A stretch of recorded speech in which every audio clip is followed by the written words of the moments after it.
இப்போ அடுத்த ஆசனா. அதுக்கு திரும்ப ரைட் காலை எடுத்து மறுபடியுமா? இத கழுத்துக்கு பின்னாடி போடணும். கழுத்துக்கு பின்னாடியா?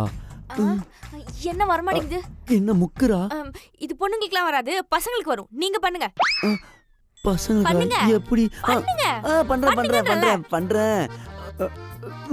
சோறுக்காண்டி சாகசம்லாம் பண்ண வேண்டியதா இருக்கே. இந்த ஆசனாக்கு பேர் தான் கபிம் குபாம் ஆசனா. என்ன அசிங்கமா திட்டுறா? இந்த ஆசனா பண்ணா கோவமே வராதான். யாருக்கு? நான் எப்பயும் உங்ககிட்ட பாசமா இருக்கேன்ல, அது இது பண்ணிதான். பாசமா? நீயா? பா எவ்வளோ வேலை. சபா எருமை. ஏய், இப்ப யாரு எருமன்னா?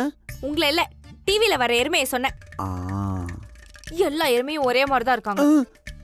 நம்மளதான் சொல்றாளா? சேச்சே, இருக்காது. ரிமோட்ல கைய வச்சிங்க. ரிமோட்டா? ஏய், நான் ரிமோட்டை தொடவே இல்லடி. தெரியுங்க, இப்படிதான் வந்து உட்காருவீங்க, ரிமோட் எடுப்பீங்க, சேனலை மாத்துவீங்க, நான் எஞ்சி போயிடணும். அதானே உங்க பிளானு? ரைட்டு, பிளான் பண்ணிட்டா நான் எந்திரிச்சு போறேன். ஓ, இப்போ உங்களை டிவி பார்க்க விடாம நான் டார்ச்சர் பண்றேன், அதானே? அதானே, கேட்ட போடுவாளே. சரி போல, இங்கே உட்காந்து தொலைக்கிறேன். நானே என்னைக்காவது தான் டிவி பார்க்கறேன், அதுவும் பார்க்க முடியாது இந்த வீட்ல. எல்லாத்துக்கும் கேட்ட போட்டா நம்ம என்னதான் பண்றது?